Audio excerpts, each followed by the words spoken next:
ഒരു സംസ്ഥാനത്ത് കൂടി കോൺഗ്രസ് അപ്രസക്തമാവുകയാണ്. ബീഹാറിൽ അനിവാര്യമായ പതനം കോൺഗ്രസിനെ തേടിയെത്തി കഴിഞ്ഞു. ഗുജറാത്തിൽ എന്ന പോലെ മഹാരാഷ്ട്രയിലും മധ്യപ്രദേശിലും എന്ന പോലെ രാജസ്ഥാനിലേതിന് സമാനമായി ബീഹാറിന്റെ മണ്ണിലും കോൺഗ്രസ് എന്നേക്കുമായി എരിഞ്ഞടങ്ങുകയാണ്. തേജസ്വി യാദവിന്റെ നേതൃത്വത്തിൽ ബീഹാറിലെ മഹാസഖ്യം പ്രതിപക്ഷത്തിന് ഊർജം പകരാൻ കോൺഗ്രസ് കിണഞ്ഞു പരിശ്രമിച്ചുവെങ്കിലും കോൺഗ്രസ് പ്രകടനത്തിൽ പാടെ പിന്നിലായിരുന്നു. 2020-ലെയും 2025-ലെയും കണക്കുകൾ താരതമ്യം ചെയ്യുമ്പോൾ കോൺഗ്രസ് സംസ്ഥാന രാഷ്ട്രീയത്തിൽ ഒരു ദുർബലമായ കണ്ണിയായി മാറിയെന്ന് വ്യക്തമാണ്. 2020-ലെ തെരഞ്ഞെടുപ്പിൽ 19 സീറ്റുകൾ നേടിയ കോൺഗ്രസ് നിലവിലെ 2025-ലെ വോട്ടെണ്ണൽ ട്രെൻഡുകൾ പ്രകാരം വെറും 5 സീറ്റുകളിലേക്ക് ഒതുങ്ങിയെന്നാണ് കണക്കുകൾ വ്യക്തമാക്കുന്നത്. 2020-ലെ നിയമസഭാ തെരഞ്ഞെടുപ്പിൽ 70 സീറ്റുകളിൽ മത്സരിച്ച കോൺഗ്രസ് 19 സീറ്റുകൾ നേടി ഭേദപ്പെട്ട പ്രകടനം കാഴ്ചവെച്ചിരുന്നു. എന്നാൽ 2025-ലെ തെരഞ്ഞെടുപ്പിലേക്ക് വരുമ്പോൾ കോൺഗ്രസ് മത്സരിച്ച സീറ്റുകളുടെ എണ്ണം കുറഞ്ഞെങ്കിലും ലഭിച്ച സീറ്റുകളുടെ എണ്ണത്തിലും വലിയ ഇടിവുണ്ടായി. 19 സീറ്റുകളിൽ നിന്ന് 5 സീറ്റുകളിലേക്ക് കോൺഗ്രസ് കൂപ്പുകുത്തി. ഇത് സഖ്യത്തിന് 14 സീറ്റുകളുടെ നഷ്ടമാണ് ഒറ്റയടിക്കുണ്ടാക്കിയത്. എന്നാൽ തുടർതോൽവിയിൽ മനം മടുത്തിരിക്കുന്ന കോൺഗ്രസിന് ആശ്വാസമായി 2 വിജയങ്ങളുടെ വാർത്തയും വരുന്നുണ്ട്.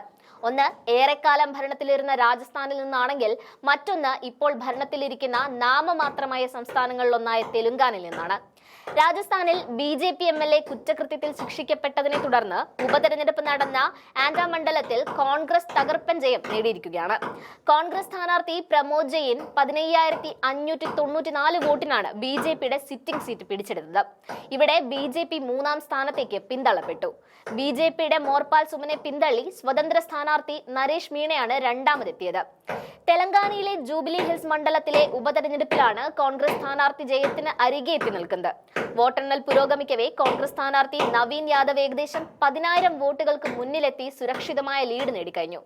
2-ാം സ്ഥാനത്ത് ഭാരത് രാഷ്ട്ര സമിതിയുടെ മാഗന്തി സുനിത എത്തിയപ്പോൾ BJPയുടെ ദീപക് റെഡ്ഡി ലങ്കാലയാണ് 3-ാം സ്ഥാനത്ത്. ഹൈദരാബാദ് ബെൽറ്റിലെ 15 മണ്ഡലങ്ങളിൽ ഒന്നാണ് ജൂബിലി ഹിൽസ്.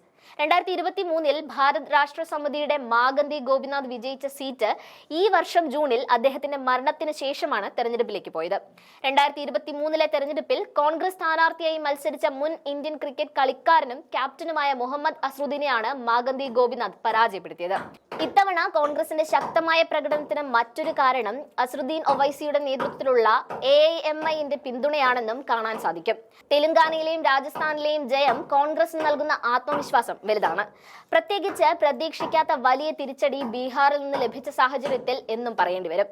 ബീഹാറിൽ വോട്ടർ പട്ടികയിൽ നിന്ന് ലക്ഷക്കണക്കിന് പേരെ നീക്കം ചെയ്തു എന്നതുൾപ്പെടെ രാഹുൽ ഗാന്ധിയുടെ വോട്ട് ചോരി ആരോപണങ്ങൾ ജനങ്ങളെ കാര്യമായി സ്വാധീനിച്ചില്ലെന്നാണ് നിലവിലെ വോട്ടെണ്ണൽ ട്രെൻഡുകളും ഫലങ്ങളും വ്യക്തമാക്കുന്നത്. എന്തായാലും തിരിച്ചുവരവിനുള്ള സാധ്യതകൾ വീണ്ടും അവശേഷിക്കുന്ന 2 ചെറിയ വിജയങ്ങളും കോൺഗ്രസ് ആഘോഷമാക്കുന്നുണ്ട്.